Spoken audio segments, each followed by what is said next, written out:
All righty then. Good morning, model railroaders, and welcome to the matinee modeling live stream and mail call for July 29th, 2022. And Voodoo John loves surprises. I do too. All right. And I was delightfully surprised this week. So, um, and we'll get into that in a minute, but it's somewhat comical. Hopefully, everybody can hear me okay. Sound check.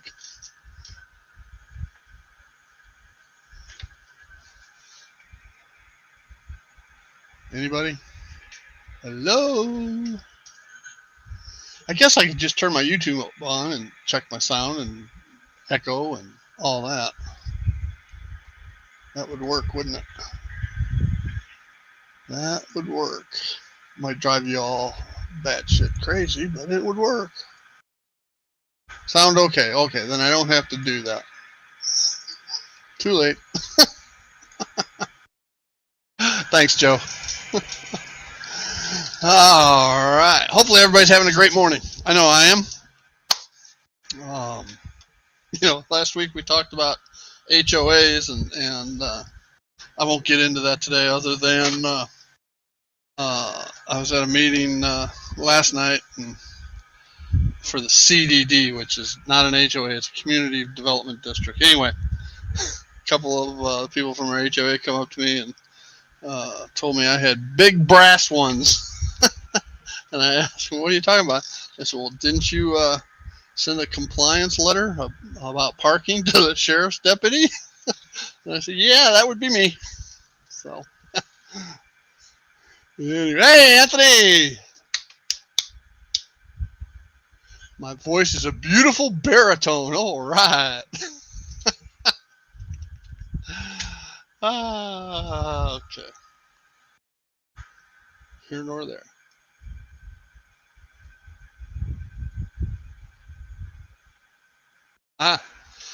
Yeah, I mean, I love to build things. I hate to fix things, but I love to build things, except when it comes to modular furniture. God. Beds aren't bad, though, typically. I don't know if many of you remember the old solder furniture. Now it's IKEA is the big thing. So, hello, Mike. How you doing this morning or afternoon for you, I guess? All right, let's get right into it. All right, let's do my first mail call. All right, and I was delighted. It's that time. It's that time of the month. No, not that time, but this time.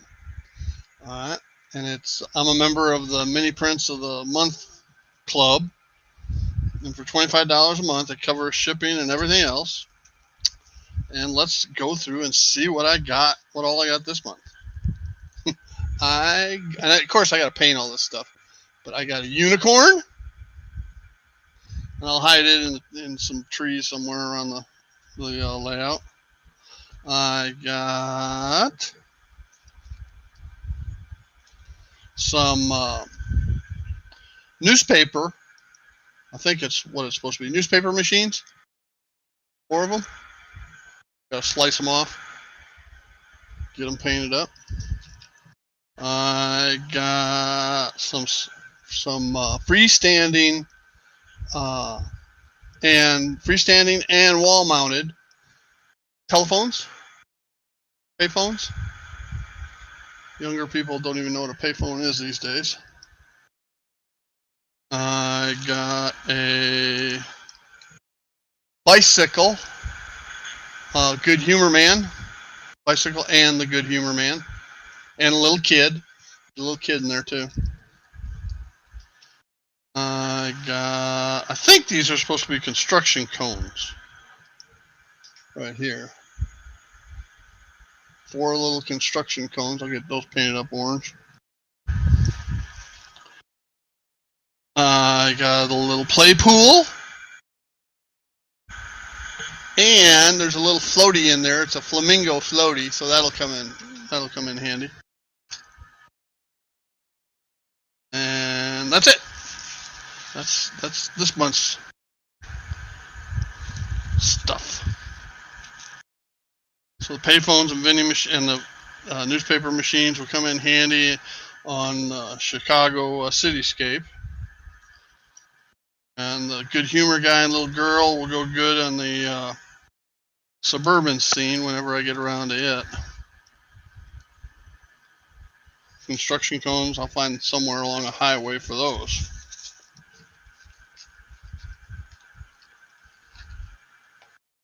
Rick pop in? I didn't see Rick. Hey, Rick. Now I see Rick. All right. So that's my mini prints of the month.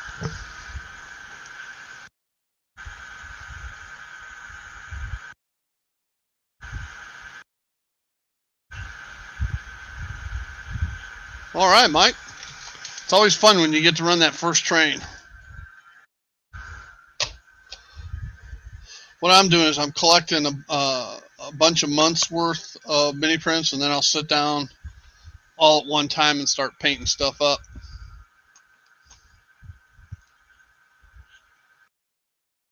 Swimming pool with a peeing section, yeah. No kidding. Okay, is it an urban myth, or is there really a chemical that can be added to a swimming pool where if somebody pees, all right, it turns red or blue or whatever? You hear that all the time. I'm half of the belief that swimming pools just say that so you don't pee in their pool.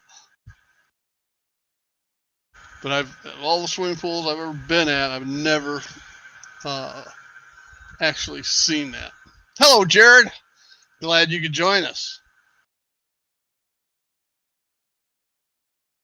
Yeah, John, like you, I've heard it too, but have you ever seen it? I've never actually seen it occur at a pool.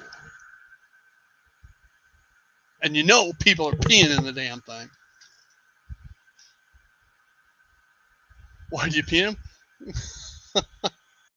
People pee in them because they're too. I didn't say I did, right? But people pee in them because they're too lazy to get up and go to the John.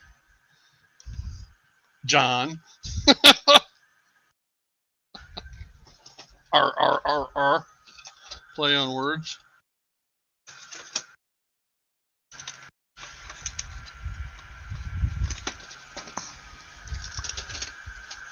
Hey, Bernard.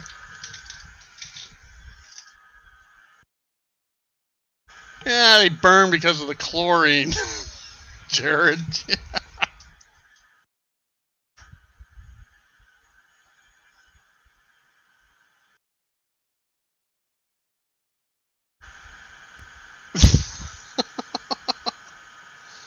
Okay, Bernard, how was it? 10 feet, or it looks like 10 feet inches.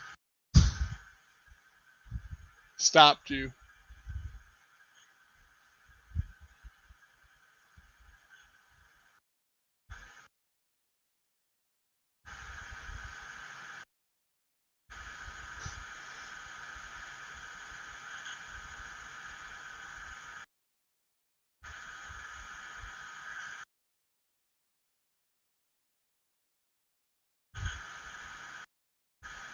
I'm not asking if it can or can't be done.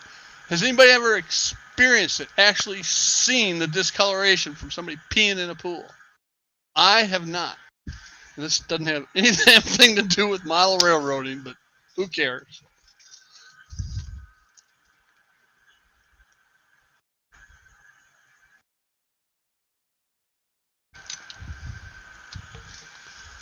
Well, I got a pool too. I don't have any issues with burn. Of course, I don't have any chlorine in it because I got fish.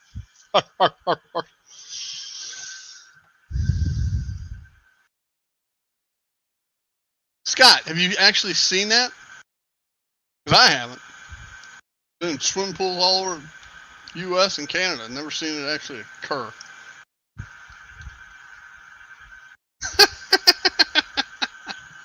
Oh, John, don't worry about it. Other John, Voodoo John.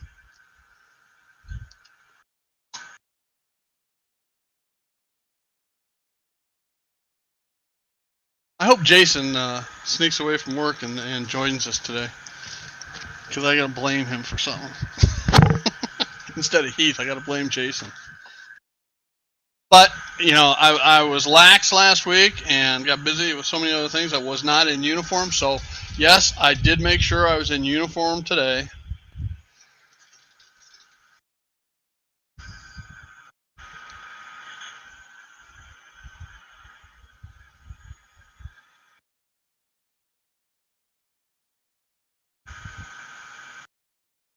Yeah, John, I played most sports. Little League baseball. Played high school football. You know, intramural basketball.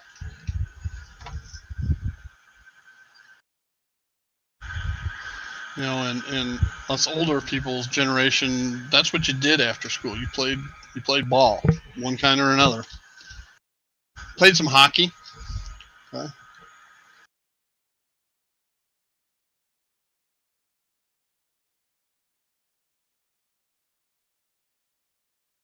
Our town had little tractors with brushes, clean off and polish up the ponds, parks for ice skating. And inevitably, every year they'd drop one of those through the ice.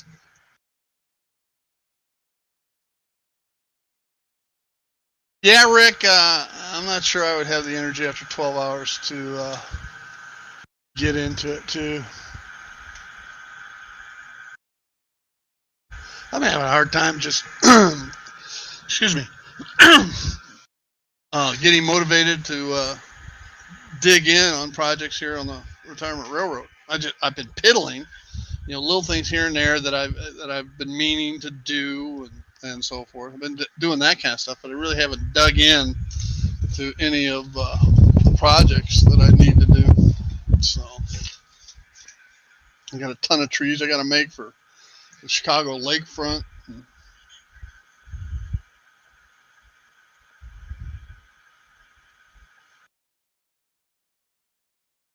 Okay.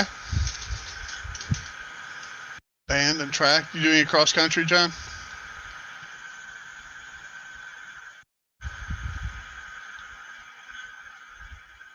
Ooh, not good, Bernard. Not good. When I worked construction, um, in my younger years, actually working an internship in an engineering and contracting firm in Chicago, we were pulling off the forms after a concrete pour for basement of a building. And those that aren't familiar with structural concrete, you have these tie rods that go through the formed area. You've got structural rebar inside there, and those ties go to the outside, and they got little nipple ends on them. And the distance you have, the size tie you use will determine how wide the wall is going to be, plus 2x4s with clamps on them to hold the plywood in place. Okay. And then after you do the pour, and you get a day or two, I think it was the next day or second day, I can't remember. I've slept too many times since then. You go in and you pull the clamps off, you pull the 2x4s off, and then you cut those nipples. Okay. And the reason you're cutting those nipples is so that you can pull the form off. Well, I had a whole wall cut, and I got into a corner area, and there's a slight overpour in that corner, and it had the plywood stuck. So I had a pry bar, like you're talking about, Bernard, and I was prying on that thing, and all of a sudden it gave loose, and it flung me back up against all these ties that had the nipples cut off, sharp, just sharp as nails. And so I had 3 of them going into my back, and I mean, I was bleeding like a stuck hog. We get to the emergency room, and the nurse goes, "Can I help you?" And the guy that drove me just kind of turned me around. I mean, I was a bloody mess. They rushed me right in. But I was fine. Tetanus shot and a couple bandages and wrapped me up. And I was actually back at work the next day.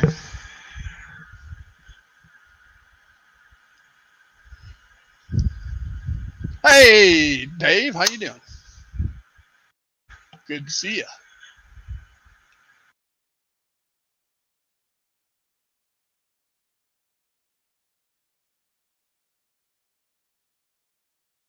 Mile and the 2 mile, well, we had to do that for football. And I was a tight end. Tight ends, we had to run it in linemen had to do the 6.5 minute mile. The receivers and ends had to do a 6 minute mile, and backs had to do a 6 minute mile. And when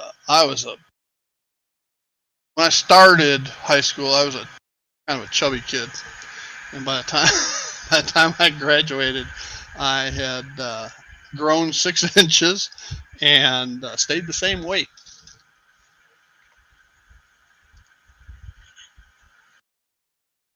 Hey, Off the Rails. Good for you to join us.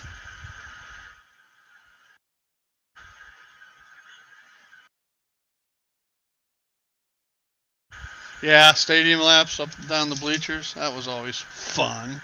Not.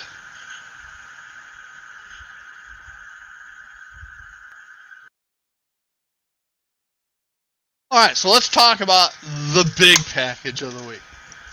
I know, like Joe and Lynn and maybe a few others of you have experienced caboose stop hobbies in Cedar Falls, Iowa.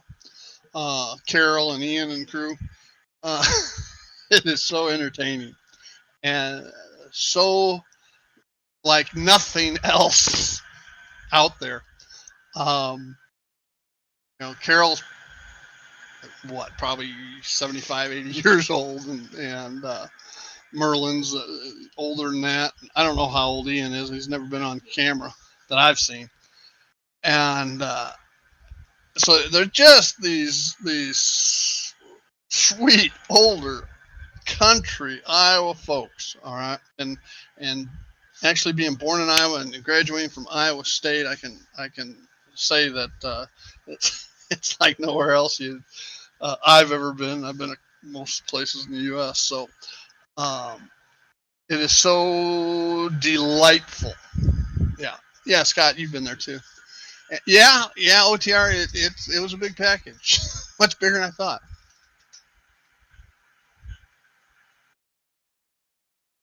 Yeah, I bet it was, Bernard. Anyway, getting back to Carol and crew. Yeah, Rick Bailey was the first one that I heard mention, and I think also Model Railroading with Bill. He is a big person that does a lot of business there too. And so I decided to tune in. This is back February, March, somewhere in there. And I watched for a couple weeks, and I'm going, oh my God. And they had great prices. A lot of new old stock and some used, state stuff and brand new stuff, always at a discounted price. And so one week I decided I'm going to buy something. And it's not an auction. John, I'm playing Heath here now. I don't know if you've watched Heath's unboxing shows or not, but everybody else has. So I'm playing Heath. And besides, you gotta set the mood. Okay? And so I decided I'm gonna jump in the fray. And it's not an auction. Okay, they'll have everything numbered, priced and numbered. Okay, and they'll have it laid out. And the first person that puts the number for the item into the chat gets that item for that price. The price is set. It's the first person. And it's not necessarily what you see on your chat, but it's what they receive on their chat. And it can be different because of different people's connections, close proximities, et cetera, et cetera, et cetera. It can actually show up different on theirs than yours. So you really aren't for sure if you won something or not. Okay. You got that right, Voodoo. And, you don't always know if you won an item or not. Well, then from week to week, I don't know how they keep track. All right. But I think they label the stuff that you win. They go back, they review their chat, and they pick out the stuff that you win and put it in a box aside. Well, the first time I did this, it was on Wednesday night, and then so Thursday or Friday, I called. All right, got Carol answered the phone. All right, got in a sweet chat with Carol. Let her know I think I'd been to her shop way back when I was in college, and so we talked Iowa and all this kind of stuff. Anyway, and so she goes, well, Steve, you really don't have enough to justify the shipping. Why don't you wait a week or two? Okay. And so, I probably had $15 worth of $20 worth of stuff, and that I'd won, and shipping was going to be another $15. So she said, we'll just hold it for you. We'll add to it. Okay. And so the next week went on. I had another $15 or $20. So I called. Well, you don't have enough yet, Steve. Okay. So finally, when I got like $100, $125, $130, she said, okay, why don't we ship now? I said, all right. And so I gave her the credit card number, and because they don't do PayPal or anything electronic like that. You got to give her credit card number, and then she's got one of those old slide machines to run the credit card with.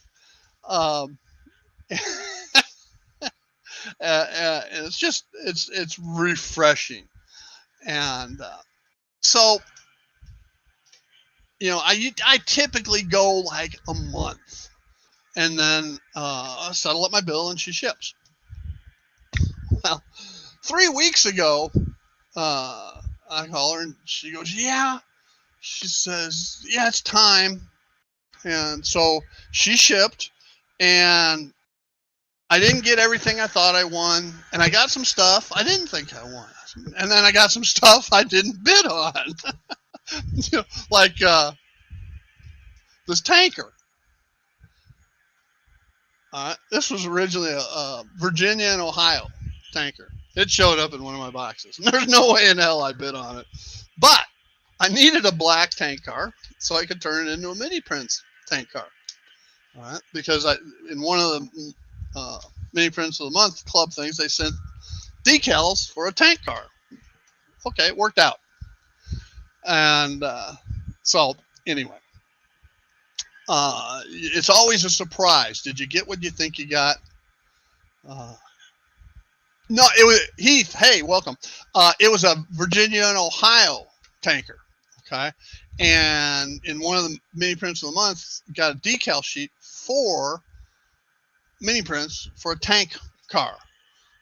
So I got out the isopropanol and cotton swabs and took off the Virginia and Ohio markings and put the Mini Print markings on. So yeah, I made it a Mini Prince tank car. Turned out great. So anyway, I told everybody a little bit ago, Heath, I'm emulating you in this unboxing.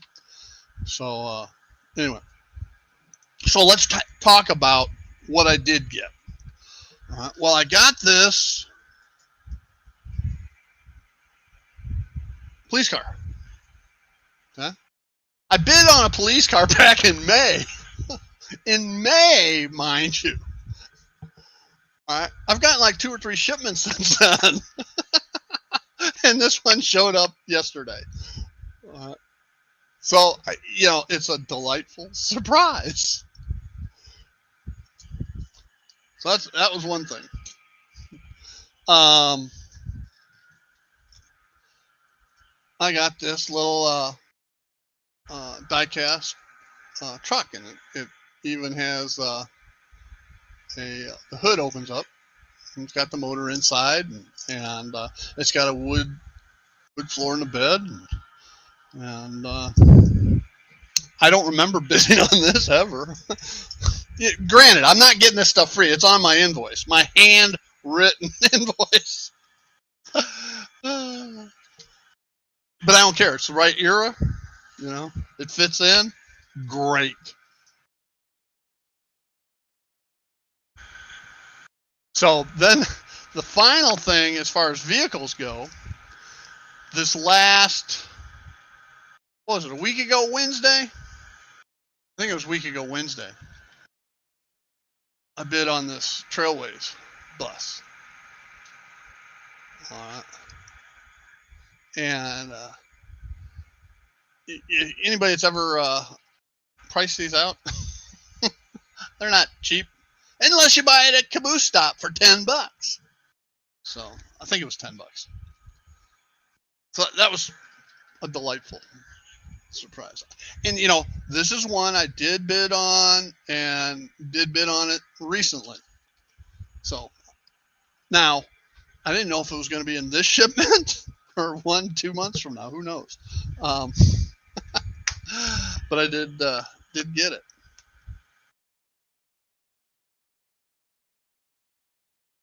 Yeah, OTR. That's me too. And Joe, same thing. I because you don't know if you won or not. You think you might. Yeah, it is a nice bus down. And then I forget because it's 2 or 3 or whatever, however many weeks. Hell, once it was 2 months. And you're going, okay, now what did I bid on? And I've never been ripped off. I've always gotten what they have listed, and never got extra, never got less. That wasn't on the invoice. Like I said, I got that tank car that I didn't bid on. But, let's go back. Let's take a step back. I say I didn't bid on it. All right, let's back that car up a little bit. Because, what was it, 2 weeks ago? I think it was 2 weeks ago. Or it may have been a week ago Monday. I'm not sure. I was bidding on something. I don't remember what the hell it was. I don't know, Bernard. It wasn't in this box. It may be in the next one. I don't know. I've got 2 Texaco trucks already for my Texaco refinery. And I think I bid on the Texaco trucks. I may not have. I don't know. So anyway, I bid on something. I forget what the hell it was, and I realized, oh crap, I put down the wrong number. So I quickly put the right number in the chat, and I don't even remember what the item was. Don't know if I won it or not. And then I got to thinking, uh-oh, I put that wrong number in. What the hell am I going to get for that? Well, I got this stock car. LNP and W stock car, and it's full of horses. Why? I don't know. I'm going to take the horses out, and that's because I'll throw in some long static grass hay in there and put some cows or something. I don't know, but I can always use, and it's real shiny plastic, so I definitely got to do some weathering to it. It's not, even though it's in a Athearn blue box, it isn't an Athearn car. Oh, this is one of those, yeah, El Cheapo cars with the truck mounted couplers, and so that this is going to require some work. But it was only, it wasn't expensive. I think it was $2 is all. So it could be practice. No, it's $5. Give me some practice weathering. I don't have to worry about screwing up a good car. Yeah, but it's not an Athearn. It's Lifelike, I think, not Proto, the old crappy Lifelikes, I think. Based upon, and the reason I say that is they've got these snap-on trucks, El Cheapos. So what I end up doing on these is I use some plastic putty and fill the hole, and then let it set real good, and then drill it out and tap it for a screw, and put different trucks and body mounted couplers on them. And actually, by the time I'm done, this $5 car is going to cost me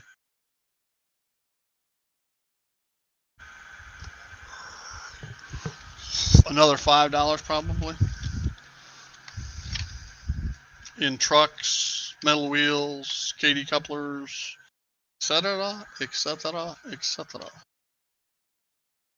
So anyway, not something I wanted, but not definitely not Caboose Stop's fault. I mistakenly posted for it. So anyway, I'll set it back here. Yeah, it'll I get it toned down some, Heath, and that paint scheme will look pretty good, I think. All right, where it's not that shiny color. And I'm not one that's big on weathering. I like to weather my buildings, but most of my rolling stock is not weathered. What I have that is, for the most part, I didn't do. There's a couple that I used an airbrush and a light dusting on them. So, but the other side of the coin is, as a kid growing up, I really don't remember the grungy freight cars. Dirty, yes. Grungy, I don't remember them being grungy back in the 60s. They may have been, I just don't remember. Yeah, I'm going to weather them eventually, John. I can weather my rolling stock, or I can build the layout. It's one or the other. When you're not building the layout, when you're in a position where you can't, weathering and so forth, good thing to do.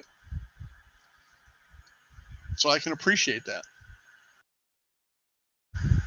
Yeah, that's easy to fix, OTR.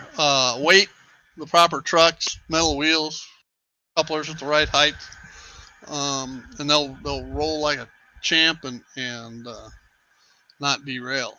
So.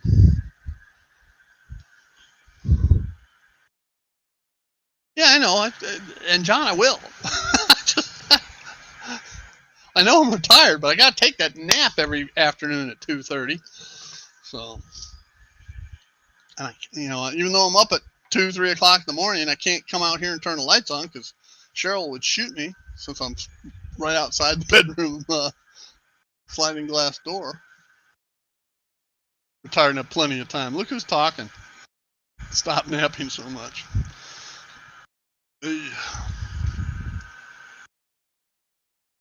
All right, what's next? Oh, I want. Hopefully, Jason shows up because I really got to blame him for something.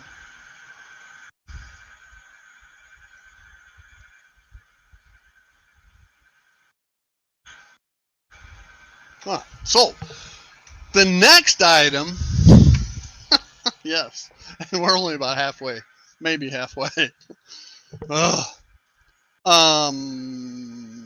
Not this week, but the week before. Okay.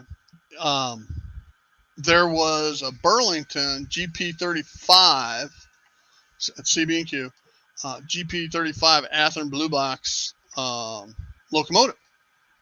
Okay. And they wanted, what did they want for it? $20, I think it was. I mean, I hopped all over that. Huh? $20. Pretty cool, huh? put a decoder in it, and away we go. And it's in very good shape. Now, the flip side of it is, it's a dummy. That was a little tidbit they didn't say anything about. At least I didn't hear them.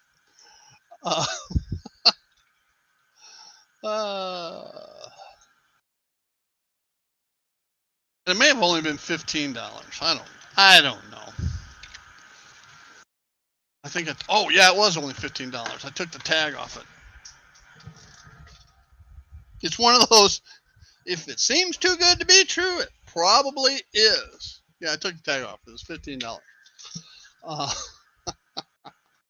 Their prices are good, but they're not that good. You know, John, you say not very nice, and it's not their fault. You know, I definitely got. I mean, even as a dummy, it's worth more than $15. Okay, I can pop this shell off, buy a powered chassis, or even buy the powered trucks and motor, and because I got the drive gears and everything already, drivetrain, and turn it into powered. But on the flip side, I'm going to switch cameras for a second. I've got one area leading into the yard that my GP45, I mean SD45s, I have a hard time with. They don't derail, but the first freight car they pull derails. And it's because of the pivot point on the truck versus the shank of the coupler. Now, what I was going to do is just change out this standard coupler. There's two ways of fixing it. Okay, two ways of fixing it. Either change out this coupler to a short shank. Hey, Artie. So that as they go through the turn, it brings them closer together, and it's not way outside. Okay. That's one way of fixing it. The other way is that whatever the first car following, put a long shank coupler on, so that because it doesn't pivot out as much as what a longer locomotive or rail car would do, you could put a long shank on a shorter car where the pivot point on the truck is closer to the coupler, and solve the issue too. Well, the problem with that is you never know when you're doing operations. You never know what car is going to be the next one or the first one in line. Okay, and they're all going to be too short, and you can't put long shanks on everything because that wouldn't look right.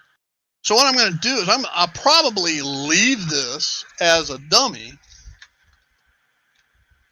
I've already gone in and put a long shank coupler on it. All right, and I've already tested it, and it works.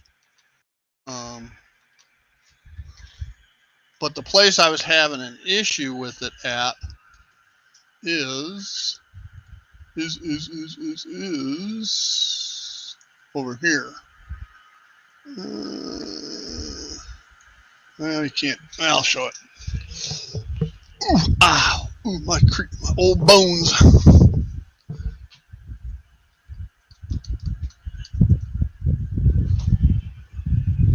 A little bit more.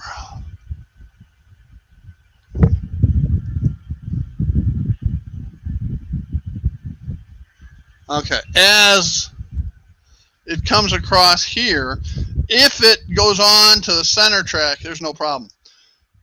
But if it comes inside to the yard lead, that's where the issue is. That's the only place I have an issue with it. But this dummy setup will solve that issue and save me a trip. It'll save me $15 from driving down, and well, actually more than 15. It'll save me about $20 of driving down to Gulf Coast Metal Railways and getting the short shank coupler for the SD. Okay. So that kind of solves that issue.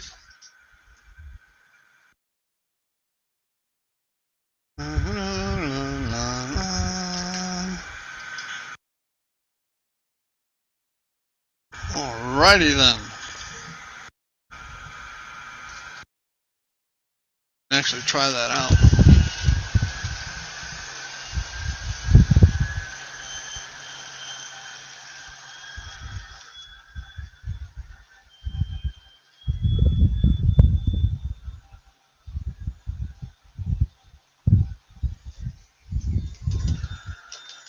Let's see if it derails going around that corner, right? Do do do do do.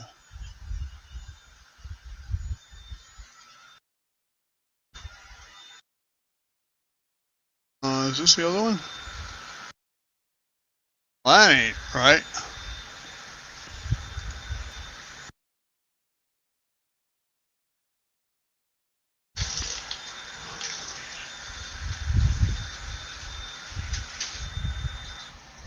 Well, that's not the place I was having problems.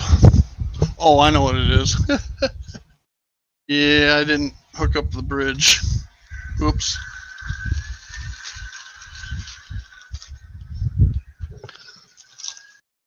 Operator error.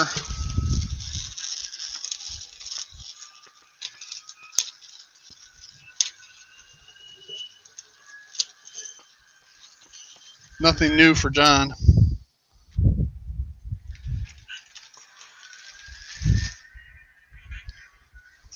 It made it through the problem place.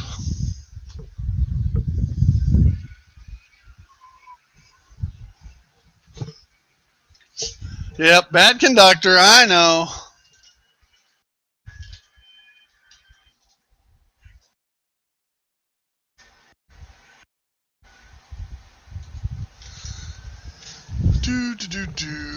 Oh.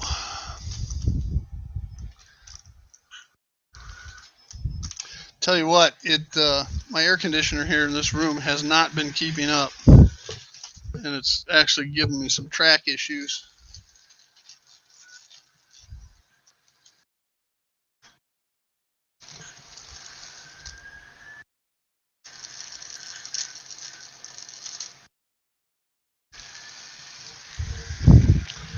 But it's a nice looking consist, I think.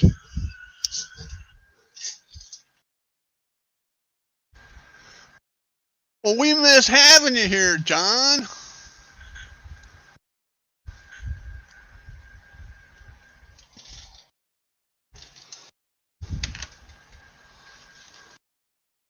We were just starting to get into the groove, so to speak. So anyway, even though I screwed up, it actually works out well. It solves an issue I was having. So, all right, I don't know what MCR track work, what that means. So you're gonna have to do some explaining there.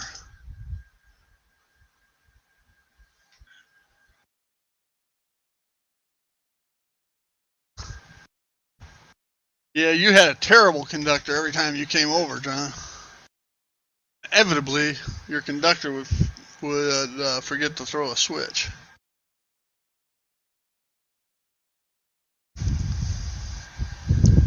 I need to concentrate on one thing or another, either running my own train or being someone else's conductor.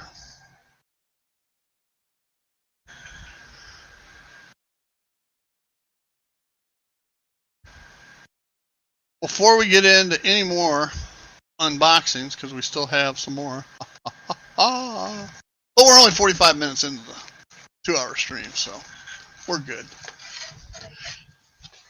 Someone, John Linton, was asking me why I didn't do a couple different things. in my switching op video, the Lockport local switching. So let's take a look at that. And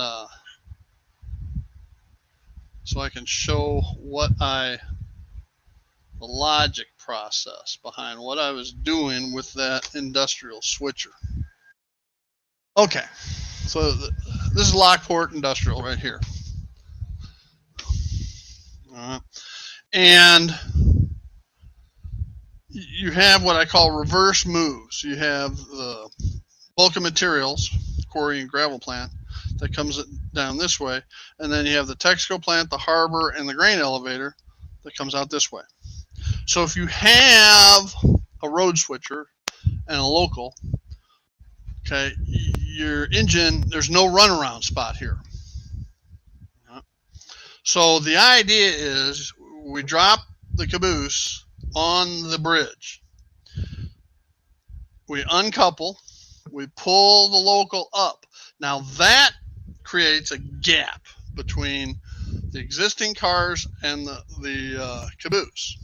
So now the industrial switcher that's here can push out a gravel car that needs to go somewhere else and hook it up with the caboose. Now if there's on this side something coming out of this side, it can come out and then go back in and pull out from Vulcan Materials, come out on the main line, and then hook up to the rest of the train.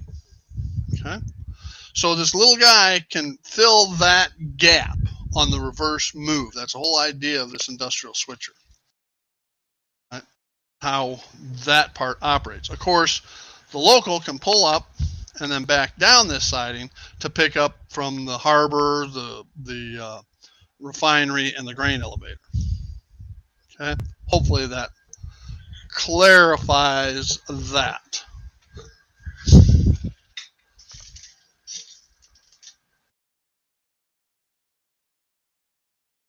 Floor from Greenville South. I still don't know what you're talking about, Artie. Oh, okay. The prototype TrackWork guys. Okay. In Texas, we had a company called TrackWorks. TraxWorks. So, and they did a lot of the track work for the sidings, the industrial sidings for private business. So I know I used them to redo our warehouse sidings. Cost me a fortune. I only took, it was right during the time where we were doing away with rail traffic, inbound rail traffic. And I had one more car to take in. Railroad wouldn't put it on our siding. So I had to fix, I forget how much I had to pay to get that done. And just to take in that one freight car. And we didn't take in any more after that. What a waste. Should have had it sent. Would have been my decision. I would have had it sent to a alternate warehouse, have it unloaded there, and then trucked it a mile or two into our facility. But that's here nor there. Okay, so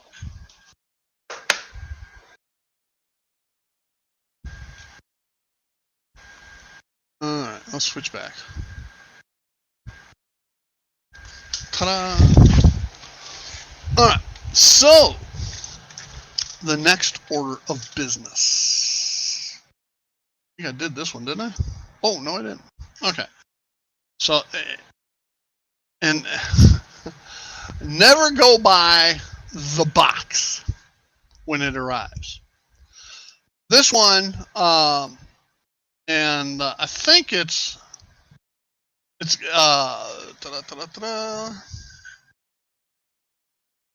I was a betting man, I'd say it's a Walthers car. Nope, it's an AccuRail. AccuRail. Yeah. And it's a CB&Q boxcar. And it's got McCheapy couplers, knuckle couplers. So that's got to be replaced with some KDs. And it's got plastic wheels that have to be replaced with metal wheels. But at least the coupler box is screwed up. It has a screw lid. So often AccuRail kits will have a pin, right? And those pins over time will pop out. And of course, we all know things go bad. When they go bad at the worst possible time.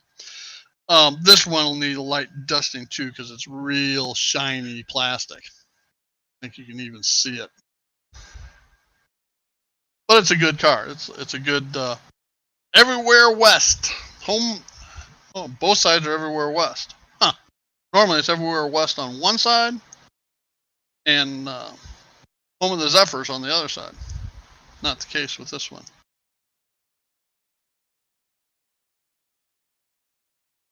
Okay. Well, so we got that one.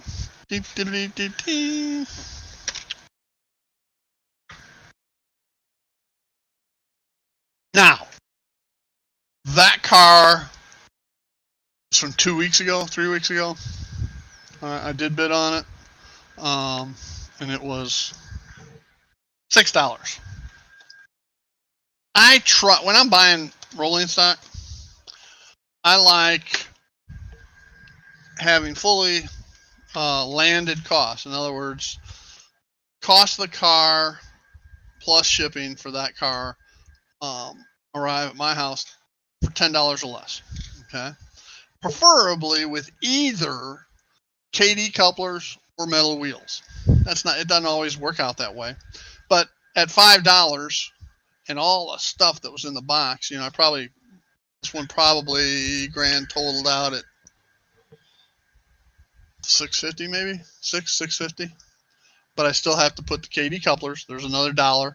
That's $750, and the metal wheels, $850, $950. So it's by the time I get done with it, I'll have $10 in it. Labels lie. Yes, they do, Artie. Especially at Caboose. They just put them in whatever box they have handy. Unless it's new old stock, then you get the right box.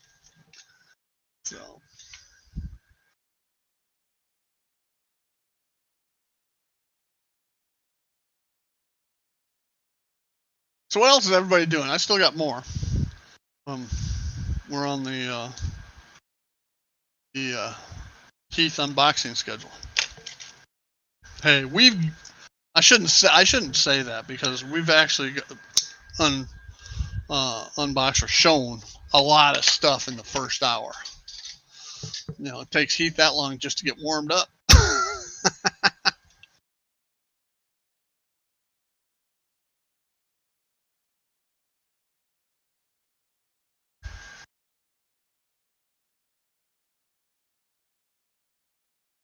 I don't have that nasty of a cough. Just had a little tickle.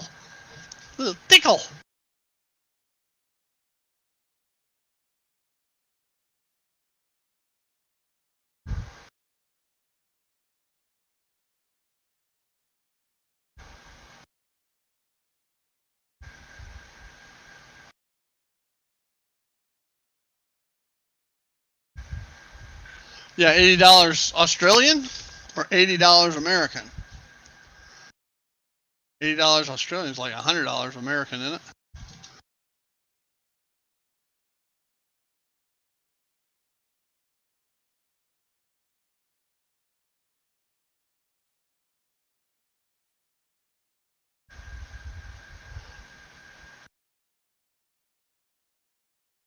Well, John, you're an engineer. You should be able to figure that out.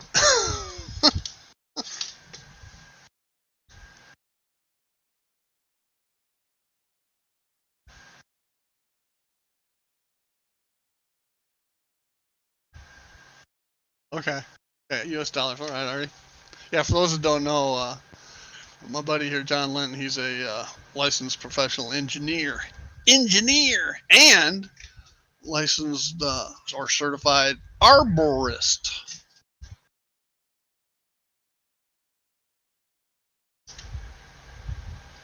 Yeah, Jared, it all depends on what you're looking for. I blew my budget, and you're going to see what I'm talking about here in a little bit. It's Jason's fault. He needs to show up.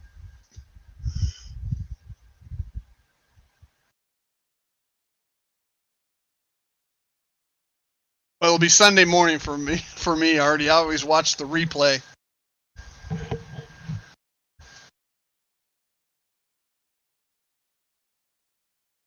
$16 a piece, Jared, or $16 total for 5 cars?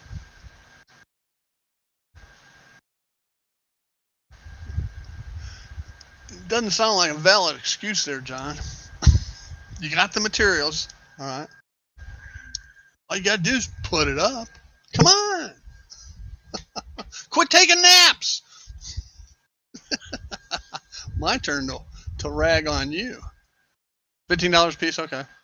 Still a good price.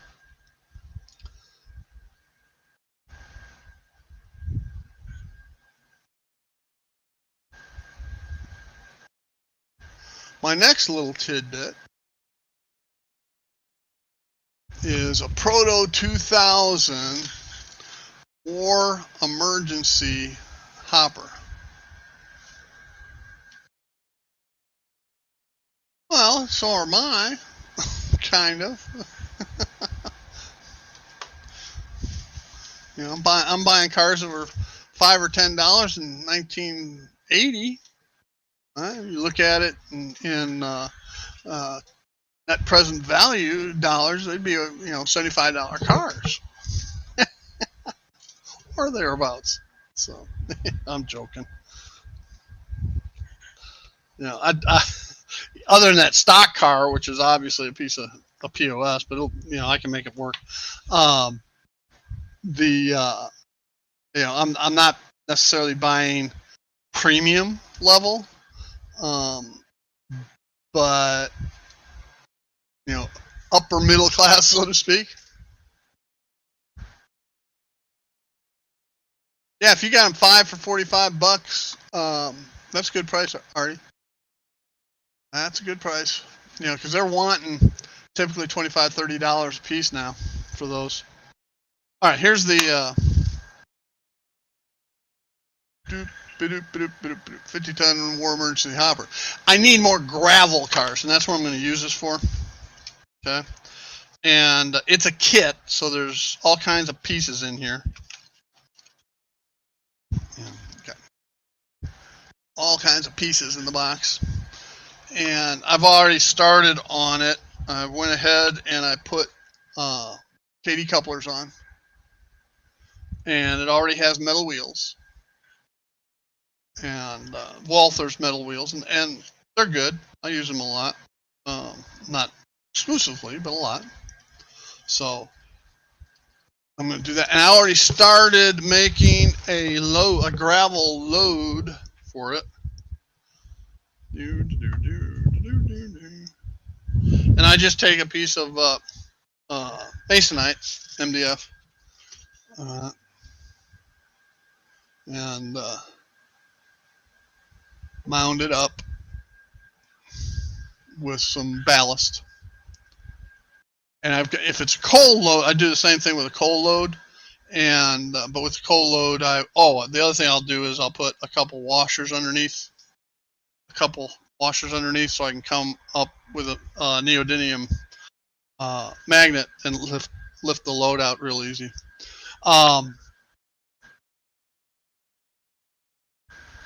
For coal loads, I utilize crushed charcoal. All right, aquarium charcoal that I have tons of for my filters. My source water filter for the koi pond, and I'll crush those up and mound them up for my my coal hoppers. So that load's in the process of drying. So this afternoon or tomorrow, I'll finish that car off.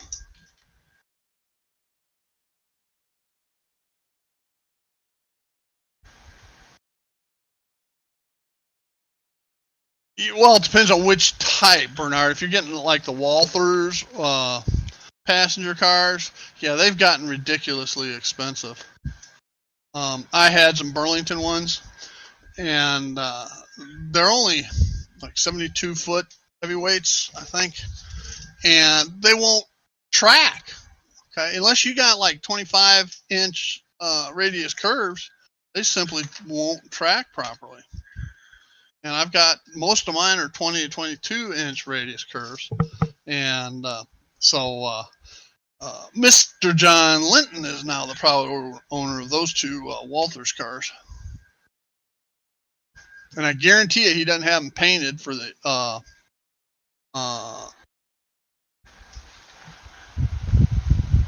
what is it? He doesn't have them painted yet for the C and EI.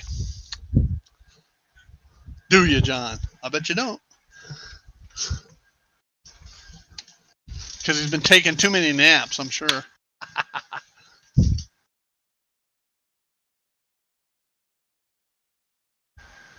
Yeah, OTR, I've used foam before too. As a matter of fact,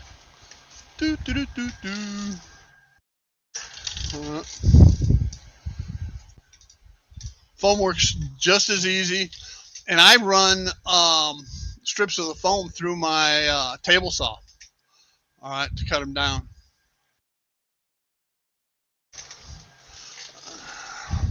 Sounds like an excuse to me, John.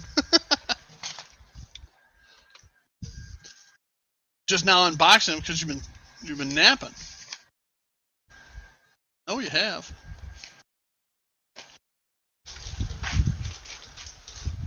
Payback's a booger there, John.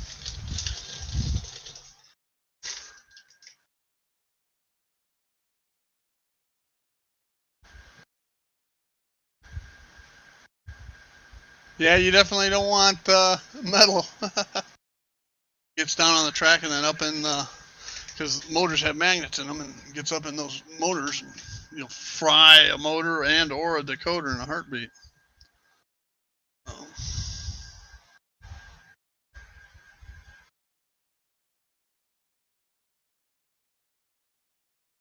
Yeah, you know, the aquarium charcoal is actually made from coconut shells. And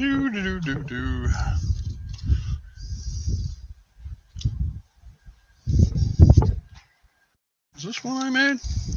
No, that's not one I made. Hang on, I'm looking for one that I made.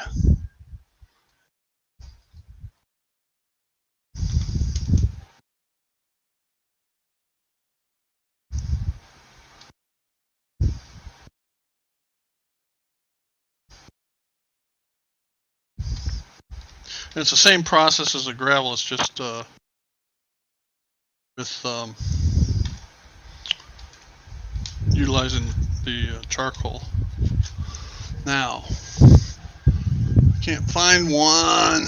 It's because they're all on my coal. Oh, there it is.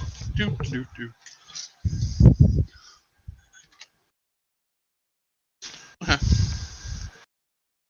That's crushed aquarium charcoal. I think it turns out great. So, and it's actually doesn't cost me anything because I'm using the charcoal that's already depleted. I have the charcoal for a source water purifier. Okay, because source water, city water is full of chloramines and all kinds of crap. Heavy metals, etc., and using this charcoal, it sucks it out. So every 6 to 8 months, I have to change out and put new charcoal in. Well, I just take that old stuff for my coal loads. That would be cool, Artie. NS Modeler down in Asheville, or up for me, Asheville, North Carolina. He and his dad, or I guess it's his dad's layout, have a working rotary unloader. That's pretty cool. One of their friends wrote the computer program for it and everything. Pretty fun to watch. And it dumps, and it goes into a bin.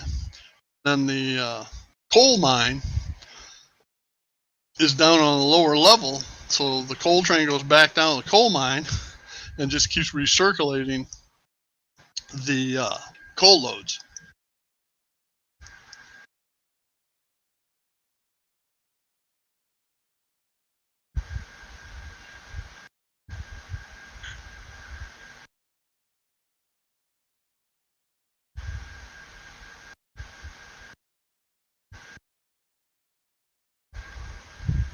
All right. Well, Jason hadn't shown up, so I'm going to tell a story. Sometime, I think it was back in late May, early June. Jason was talking about changing the name of his meat plant, and I forgot what it used to be called now.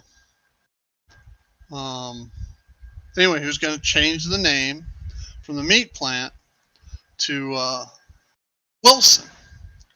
Okay, and the Wilson plant would bring in dressed beef, and for those that don't know, from the slaughterhouse, you get hanging in the food distribution industry. Dressed meat is also referred to as hanging beef, where the old reefers would have tracks on the ceiling and dollies with hooks on them, and you'd hang the beef and pack up the reefer, and then haul it to the processing plant where they would package it and or can it, as an example. So his plant is now known as Wilson plant. Turns the dressed beef into processed, or dressed meat into processed meats, packaged. Okay, most likely canned. And so he was talking about that, and he had a number of cars, Wilson reefers. Okay, and let me show you what one of those looks like, because I do have one.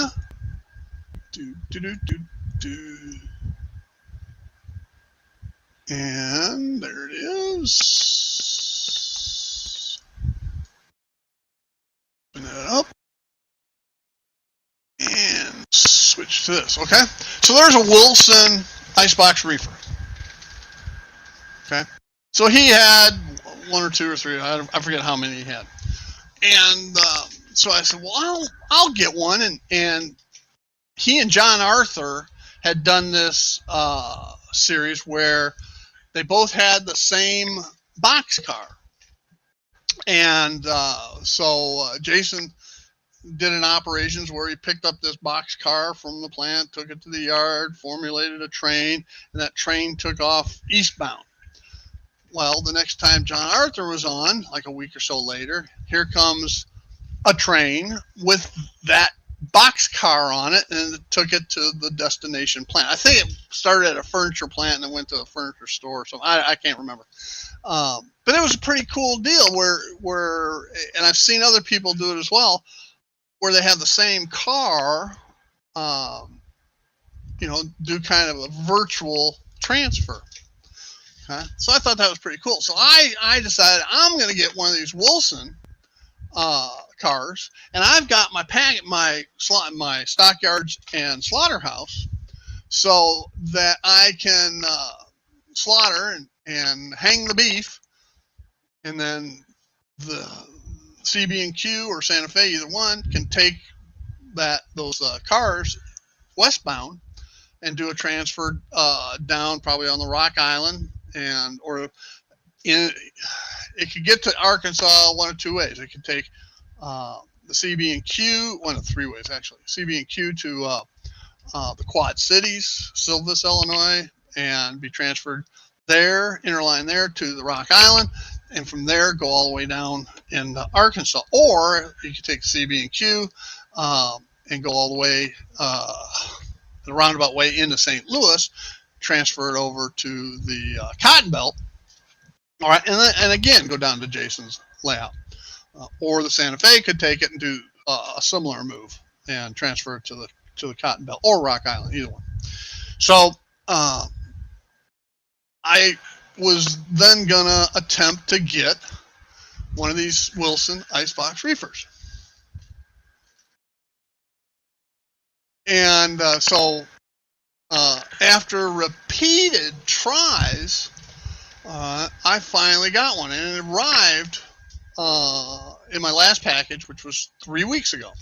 Okay, and that's the one you see there now. Huh? So, in 3 weeks, when I talked to Carol last Saturday, she said, "Steve, you're at $130 with shipping. You want to ship?" And I said, "Sure." All right. I'm thinking to myself, what the hell am I buying 3 weeks for $130? Well,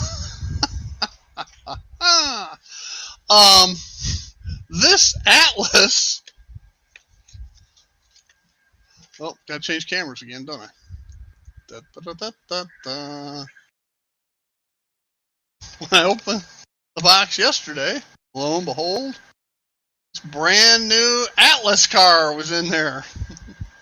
And this brand new Atlas car lists out for $29.95, but I got it for $20. Yeah.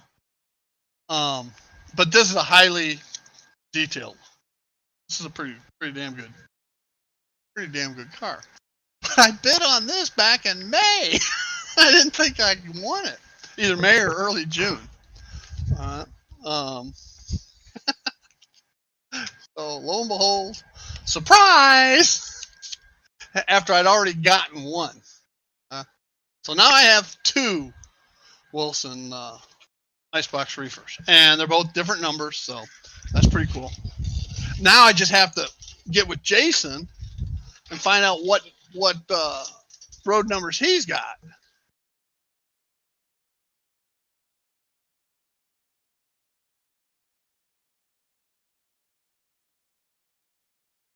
Oh, that'd be cool, Artie.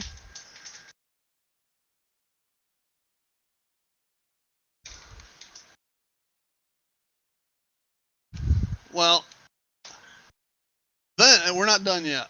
But wait, there's more. So, before the Atlas car, I tried to get a hold. I think the first time I tried to get a Wilson car, there was a twin pack of Walthers Wilson Icebox reefers and a single. Okay, and again, it had to be May, early June, somewhere back in there. Over 2 packages ago. Okay, I know that. And when it didn't show up when I thought it would, I said, "Well, I must not have won them." Okay, no big deal. Yeah, Jason's pretending to work, obviously. And so I get down to the bottom of this box, and guess what? Another Wilson Icebox Reefer, $10, brand new. All right, and like I said, normally I wouldn't bid on something like this, but for this project, I wanted a Wilson Icebox reefer. So I said, okay, I'll bid on it. And it's not like I can't afford it or anything. I'm just a cheap bastard. And so I went ahead and I bought it, but I didn't know that I bought it. And again, they'll rat hole this stuff in a box, all right? And they must have boxes piled up everywhere. Who knows? I may have a bunch more they're waiting that they find next week. I don't know.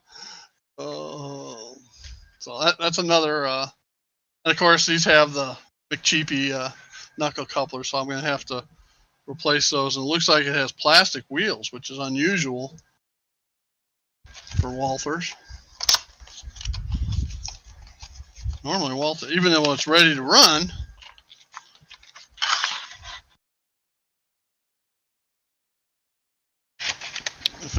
if they're metal, they're blackened.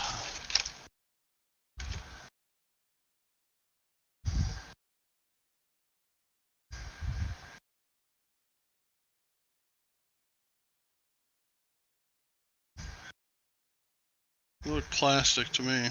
I'm not going to take a chance. I'll replace them.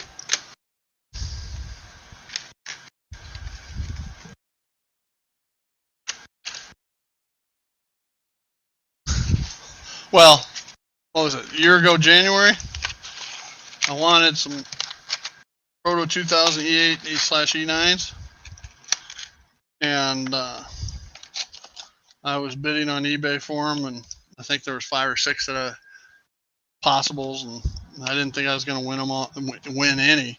I ended up winning all of them. I needed 1, maybe 2. I ended up with 5 or 6.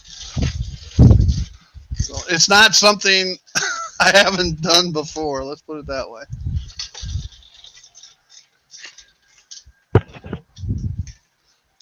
Oops. Oh boy, some extra horn hook couplers. Like I'll ever use those. Does anybody use horn hook couplers? Plastic wheels, HO? Because I got a shitload of them. I'm not monetized, so I don't care what if YouTube slaps me for my language.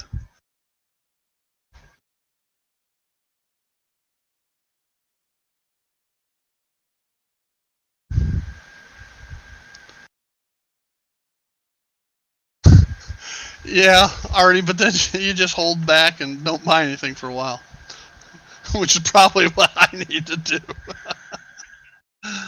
I tell you what, I'm all my sidings, my yards, they're all full until I get my. I want to get. IKEA has a rolling drawer unit that if I take the rollers off, it'll actually fit inside here. So I could open up the doors and then open the drawer and have areas for different rolling stock. So I really need to get that before I buy anything else, because I'm actually packed to the gills, and JMRI does not like it when everything's packed. Yeah, I know he does. I sent him a bunch. I sent him a pack of. I sent him a 50 pack of KD Whiskers 148s, and then in another container like this, I sent him a pack of horn hooks. So, but that's the problem, OTR. I think all my orders have arrived. And then, lo and behold, okay, I'll buy a couple things. And more stuff comes from previous to the box before it. Yeah, I use the plastic wheels for scrap metal and gondolas. I don't know about the horn hook couplers, but...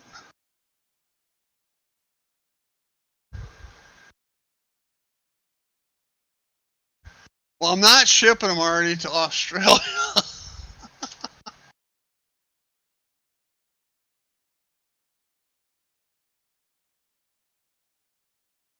Yeah, I was going to say, Jared, I've seen you getting a few things here and there.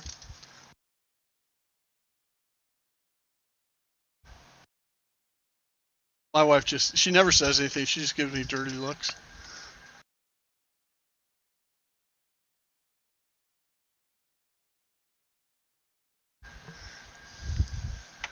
I only have so many gondolas, and they're already got a bunch of scrap loads in them. Well, they all have some kind of load, either scrap metal or military.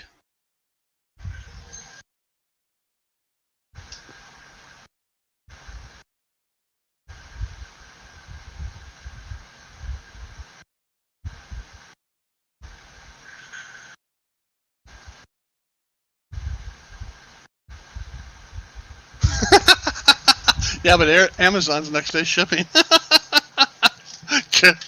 with Carol. Oh, I love her. She's great.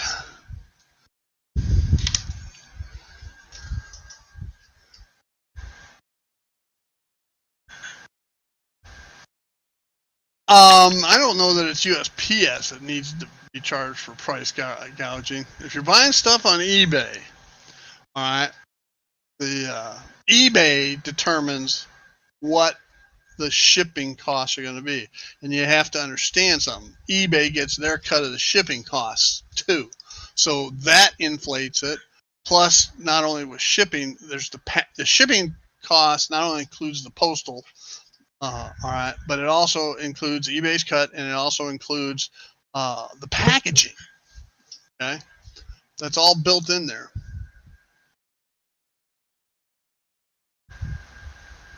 That's right, Jared. You're in Iowa, aren't you? Burlington, did you tell me? Told me Burlington. Oh, my old stomping grounds. Been through there numerous times. Girls I dated in college ended up being a dietitian at the hospital there.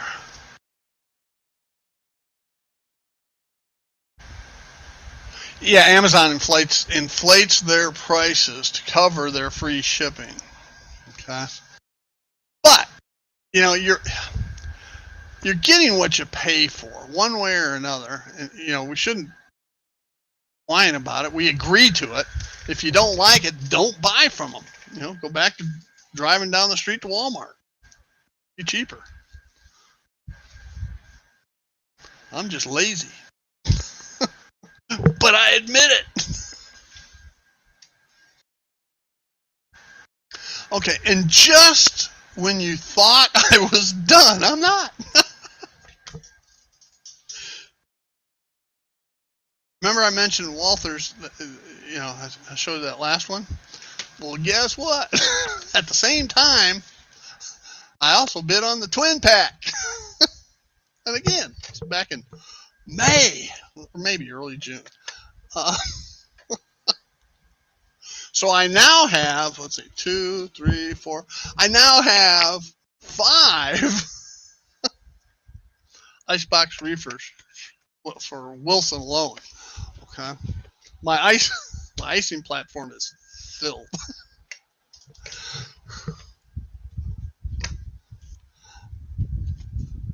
And they're all, by the way, they're all different road numbers. So that's the good thing.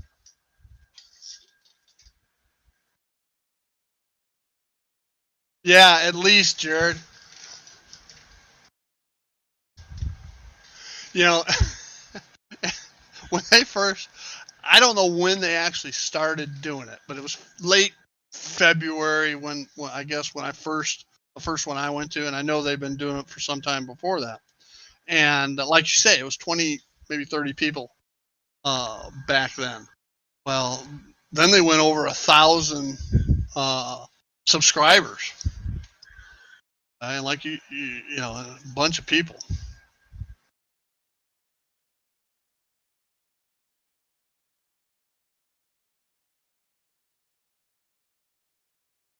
$136 postage.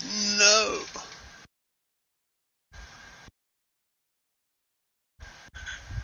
Train World was only 46 for the same thing.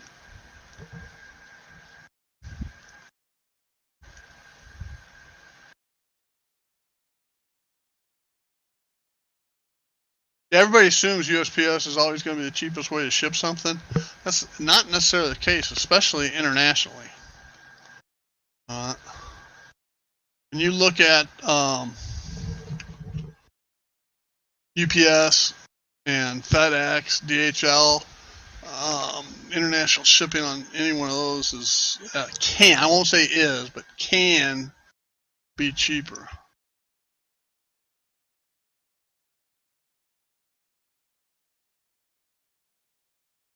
Yeah, they're just doing a drop ship. You know, you buy from Amazon here already, and you think it's coming from 5 miles down the road from their warehouse, and it's not. It's coming from North Carolina or Illinois, or you never know. The way Amazon works is they have whatever is a fast-moving item in a given location, all right, will go into the local warehouse. Their regional warehouses will have the next tier up, and they're still within one to 2 days shipping. And then they'll have, and I say regional, I should call them a district warehouse. Then a regional warehouse may carry the slow moving stuff. And then you got the drop ship items that Amazon doesn't even carry. It's just a bill through program with other vendors. So,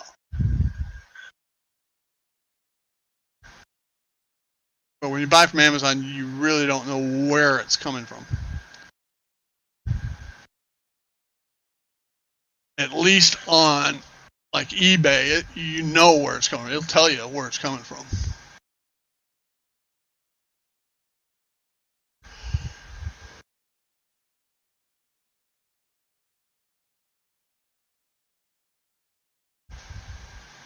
By the way, that was the last of item in my box. So I think I did pretty good for $130 overall. That 2-pack was $25. Here's the okay. Let's back the truck up a little bit. All right. All right. The single Walthers. This is classic caboose stuff and Carol. And Ian calls her on it all the time. But the single car. All right. I don't know if you can read that or not, but it's $10. You see it? Anyway, trust me, it was $10. Okay. So you'd think a twin pack would be $20 or less, right? Au contraire. It's $25. Which is still about half the price of retail.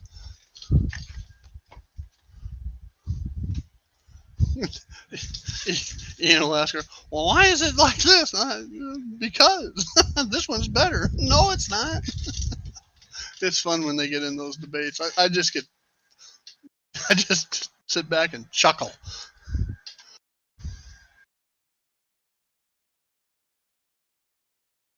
All right, OTR. Have a good night's sleep, man.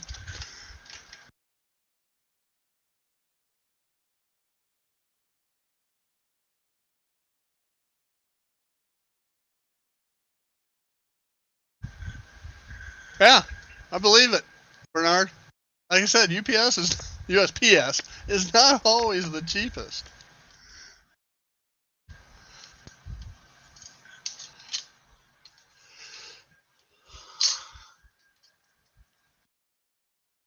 Do they still do, if it fits, it ships?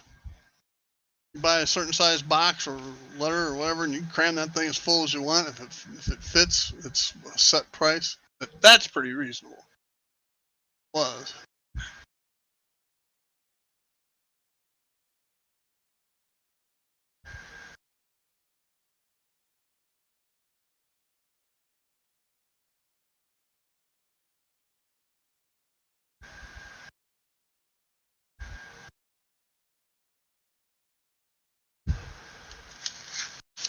What else is everything going on with everybody?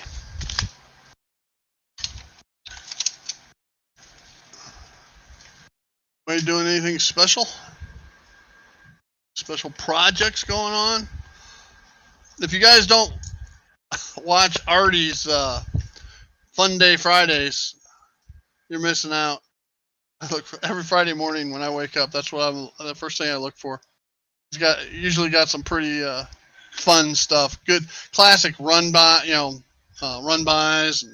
and some local rail fanning and he had some today's he had some aerial shots of a reservoir that's water's depleting and a fault line and some other stuff. That was pretty cool.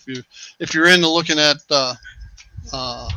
landscaping and so forth, especially for someplace like Australia.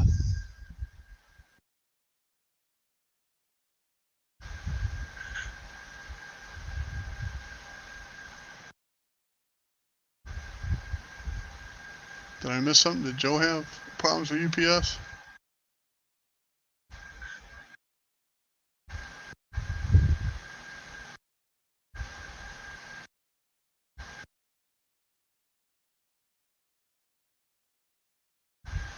I don't think I've ever had that issue, Joe, where UPS has handed it off.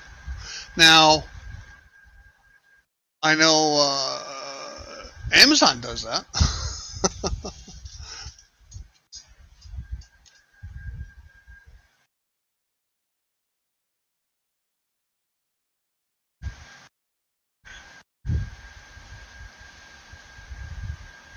turned the power off my track, and one of my engines kept running. And couldn't figure out why. And then I said, "Oh, yeah, put a Keep Alive in it last week." Duh.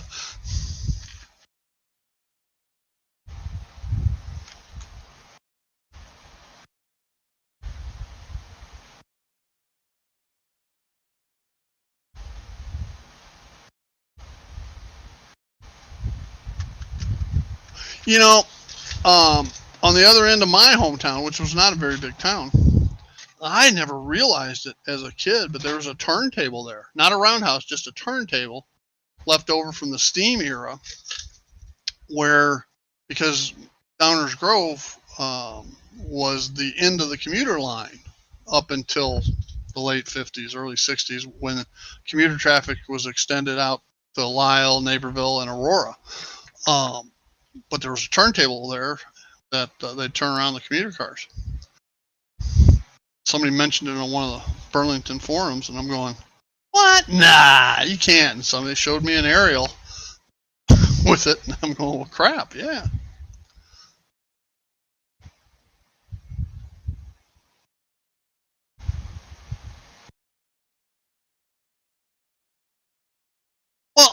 Well, Artie, it doesn't have to be something real. It can be your layout. I mean, those stop motion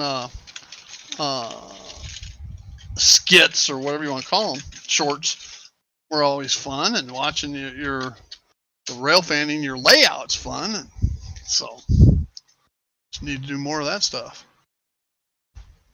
Huh? I just noticed something. Huh? This is the new pickup truck I got, right? I showed you in the very beginning. I look over here at my lumber yard.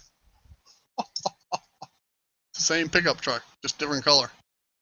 I didn't realize that. Cool. Oh, police car. I got a billboard over there between the grocery distribution and the Aurora Yola yard with a couple of young lovers up there. And so you might recall that a couple packages ago from Caboose Stop, I got these police officers. So I'm going to have one of these police officers park the car, and then have the police officer talking to the kids on the billboard. And then the motorcycle cop, I'll eventually put somewhere. I got so much junk. I don't know why I bought these people. Just standing figures. Oh well.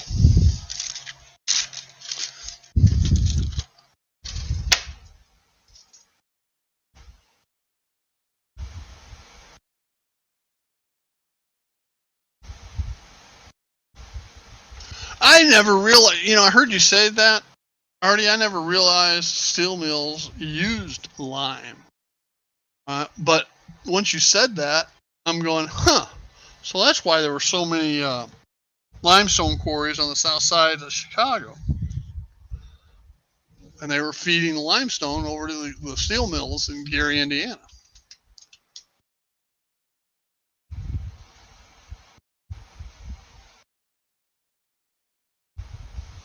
Well, get after it, Jared. Get the storage room and laundry room done. Hurry, get after it.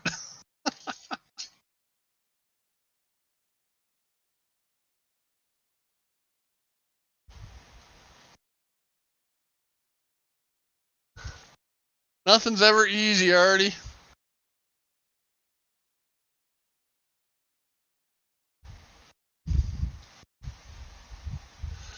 So, John, with all the cars you're unboxing, and you have quite the collection, where are you putting it all?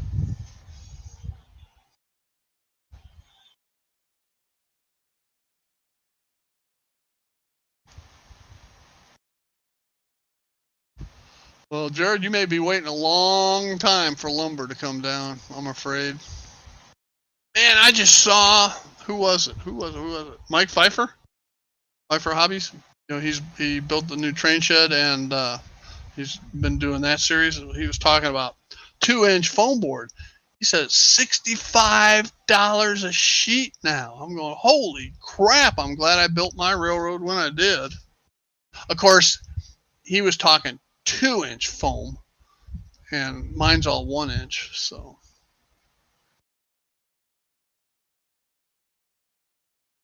Well, yeah, Jared, it's kind of like gas prices. It went from $2 a gallon to $5 a gallon, and everybody's tickled to death that it's only $4.25 now.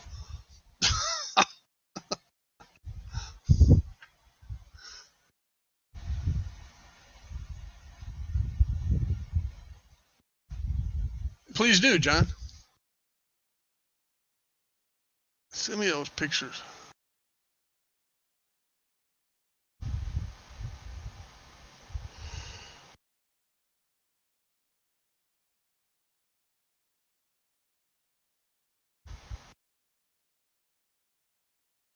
Are you paying $3.50 for gas or for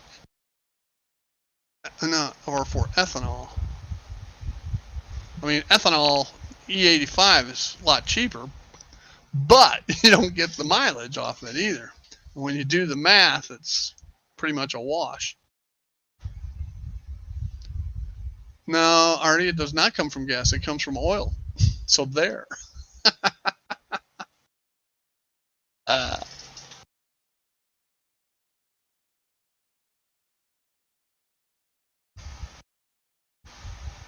How do you get gas for $3.50 a gallon?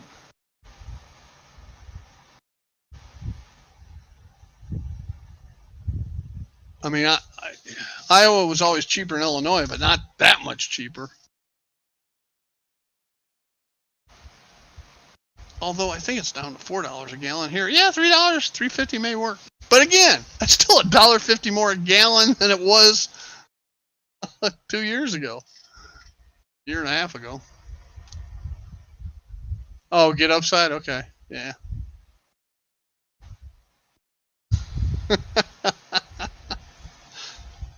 It's kind of like, what's the difference between cement and concrete? Most people don't know.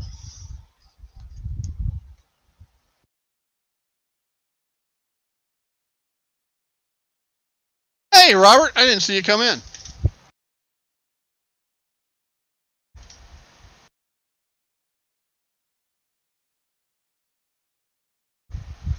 That's an imperial gallon, right, Artie? Which is like 30% more volume. I forget what the actual number is, but it's a substantially different amount.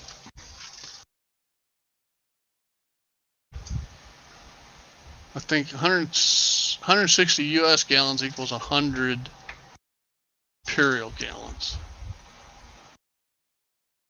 I'm not sure. It's been a long time since I've done those conversions. U.S. gallon? Huh. Okay. I'm not ignoring you, Robert. I just didn't see you come in. I'm scrolling back up. I'm scrolling.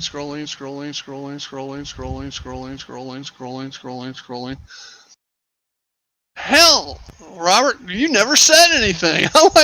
How can I ignore you if you don't let me know you're here?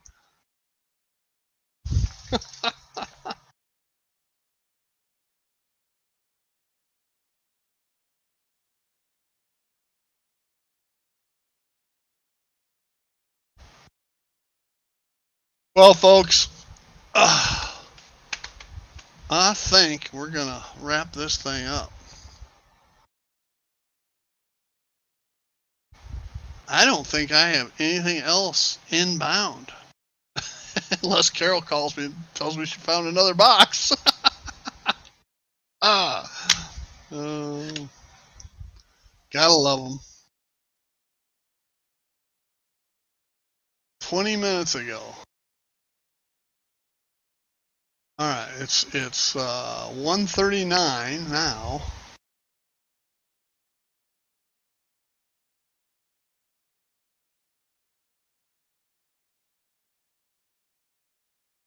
Why is the time?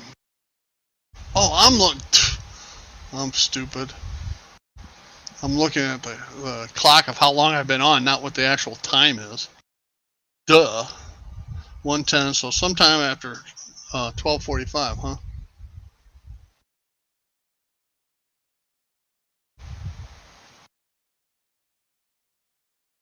Bum, bum, bum, bum.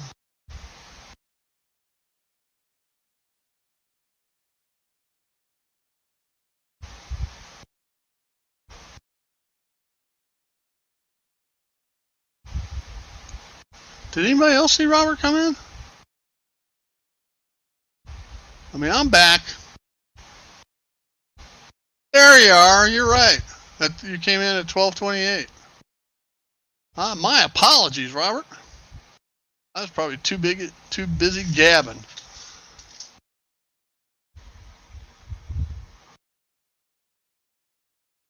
Yeah, you can never. There's two things you can never have enough of, and that's people and vehicles.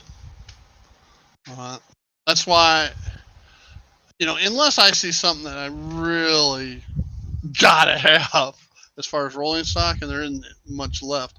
I'm concentrating on vehicles and people, detail stuff. Because once I start on Chicago behind me, that is just gonna eat vehicles and people. Hardy was too busy gabbing. Good. Thank you, Robert. It wasn't me. It was Hardy. Okay.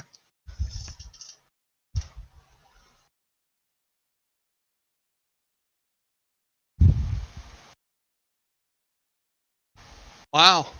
Huh. What's it across the river, Jared? Do you know?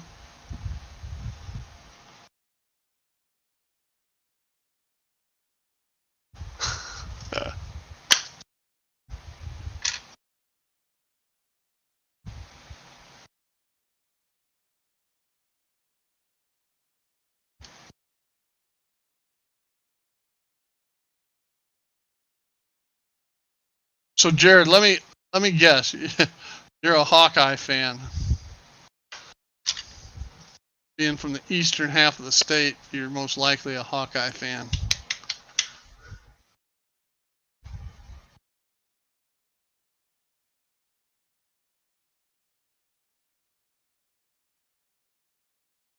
$1 million for the gas a gallon across the.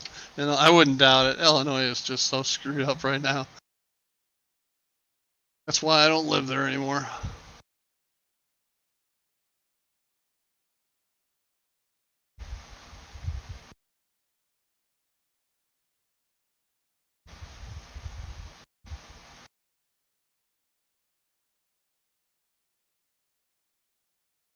Florida is always, gas prices are always higher, but there's a reason behind it. Typically, in high-priced states, it's because of their taxes. Okay, the price of a gallon of oil is a gallon of oil is a gallon of oil, a gallon of gas is all the same. It's all the taxes. The federal taxes are all the same, but it's all the state, local, county, whatever taxes that are added into it.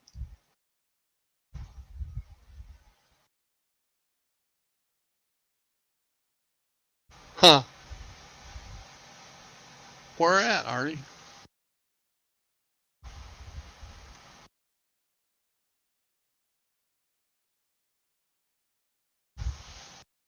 But that's not the case in Florida. Our gas taxes aren't that high. What the difference is, the majority of the U.S. is fed. The distribution points are fed via pipeline.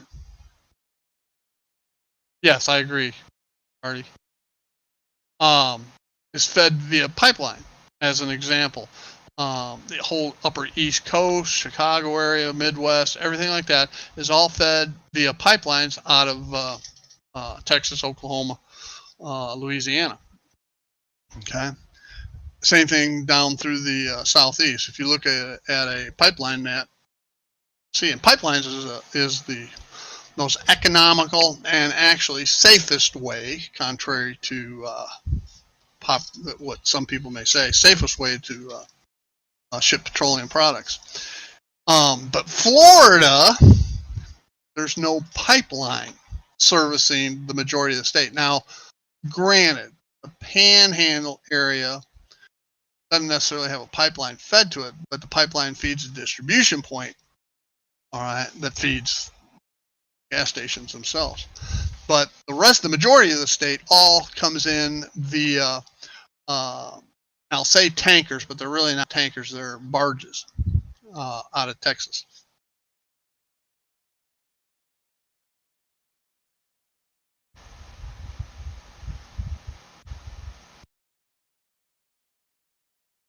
Well, Jared, I was born in Davenport, but I'm a ISU alumni, so, and they're not perennial losers. They just lose to Iowa for whatever reason. They actually have as good a record in the last 5 years as Iowa, just not against Iowa. But anyway, take care, Jared. We'll talk more later.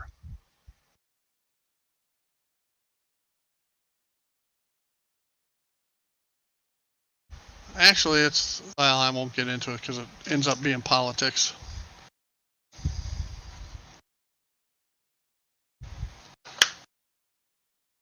But Florida, it's because everything has to be tankered over here. Like when there's a hurricane and you get an evacuation order, one of the biggest concerns is to get all the tanks filled prior to the hurricanes and then maintain those levels. Okay? Because it doesn't do any good to open the state back up if there's no gas. All right, and you can improve the reaction time of emergency services, power, all of that, if you have what they need to do their jobs, aka gas. And the overwhelming majority of the fuel for Florida comes into Tampa. Port Everglades has a small percentage as well.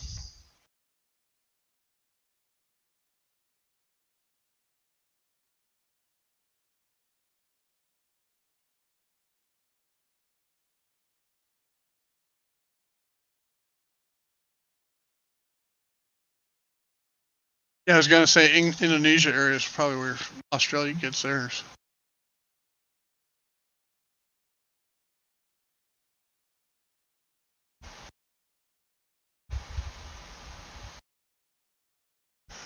All right. Well, we're about 10 minutes shy of 2 hours.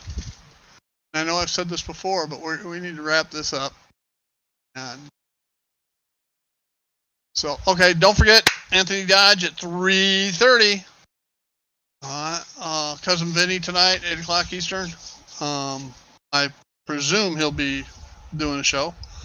And then I'm actually tied up. I'm going to try to make Anthony's show today. I always typically get a conflict with some other things happening. Did you miss anything? Duh. Yeah, you missed me blaming you for everything. See? Blame Heath. No, the end of the show was more talking about how Jason, how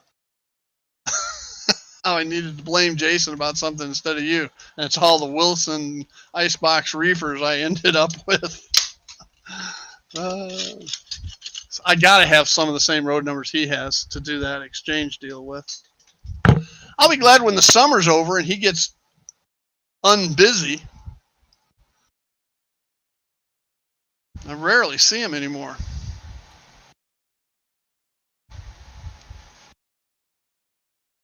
All right, Joe, you take care.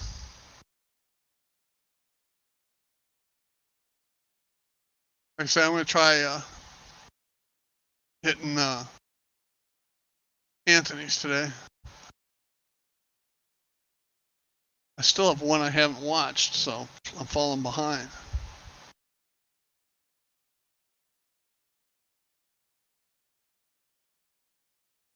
Okay, folks. Anyway, thanks for stopping by.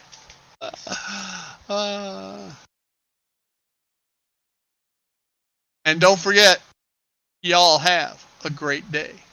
Bye now.